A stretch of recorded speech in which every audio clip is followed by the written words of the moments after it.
ورځ دی ویډیو پې کې دی کې دا نه دی ویلي وی اپروچ شوی دی ټلیفونونه هر څو کار چاته کوي هغه غمو کې چې کم په سند هاوس کې پراته دي او پیسې غشتي او په سند هاوس کې دي زدا دی اوسم د الله پرام سره په خپل ځای کې ناسم او عمران خان نو مصر عالم او بل ګل نواز ته وایم پاغه شرم وکړه چې هغه د پارټي د لیبر وینګ او د ادارو په الیکشن کې سکردارو پاغه شرم وکړه بل ته دا وایم پرون دی دروغ وي نن دا شیر کړی دا ما ته د خپل عزت نه سم ګران نه دی نو لګ او چې کم سړی ووټ خرڅي او کم د پارټي او د اداري او په الیکشن کې داغه مخالفت کوي ا دې خزي چلی کوازیم او کواتي زباول خپل خزه خرصوم بیا به ووټ خرصوم او دا چې کم کار کړی دی نو باغې سوچوخه ها پیسې غشتري خرڅوي دي اوس پرې صفایاله کوي بیا وی خزه داسې خزه چلول یا وب توکي ته پیسې اخلي کنه خزه او چلیا خبره خو نو تاسو باندې خبره ده دا بیت خبره وریدا او ته د نظریه خبرې کوي شکور په تیر وخت کې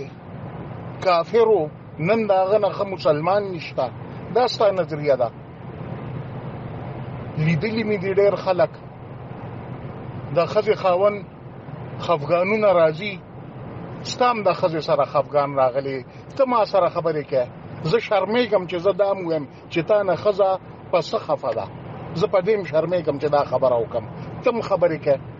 او چې کوم دا او وی کاغه خله چې دنو دا په سوق سمېږي ما ډېر زیات صبر وکړ نور چې دی چې یو خبره کې داسې خبره چې تا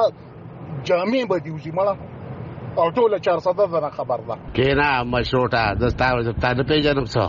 وېښه ته دا خبره کې دا 10 لک روپۍ چاغه شو د تنګو خلکو نه ماغه شو کته غشته وي او ګوره خلو واقعي کده ما په خدای قسم چې داسې ریکارډ درو به یاد بو ساتي تاسو ماته معلوم نه یسه یو د احمد ولی خان درکو هغه بیا جواب درته هغه تاسو په دې کړو اړه د شرم خبره وا بیا ز پېښه احمد ولی خان پېښه احمد ولی خان دا نه دی ویلي چې د کو نه ور کړی دا ستا چې کومه خبره د ټوله خزه ده ټوله 400 ده خبر ده چې خزه ده په دې تلی ده چې کونه دی ورکول په ځان دی لکانه چول په دې د نخزه تلی ده نو دغه د شرم خبره ده ښا دغه د شرم خبره ده او ته ما پیژنې او خو تبعه ته خپل خزه د خپل ځای د پاره استعمالو تصویر به ورکول او تصویر به دوه کو بیا جاذب ډکه بدنامه تاسو په دې بیا نه تاسو د خپل کور پر آیا مخله بیا د سیاست د پاره ته د اصل نه پسر ہوتے وي پېښې واردن د سر په واردن نه باندې پروتو کو نو پروتو دا غیر ہوتے نه وي مړه د خپل پلاټه پوسوم کړو پېښې چې خلکو د پرتګو خيو هغه سو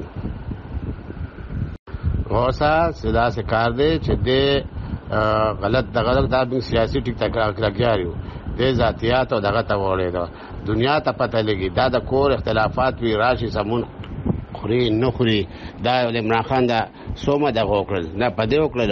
پېښوي او دا خو د ما ذاتي بس کور نه جوړې د خبره ختم شوه پېښوي او دا خبره خو نه راشي دا دومره غلط حرکت او دومره دغه وکړل او د عمران خان کو نه ورکوله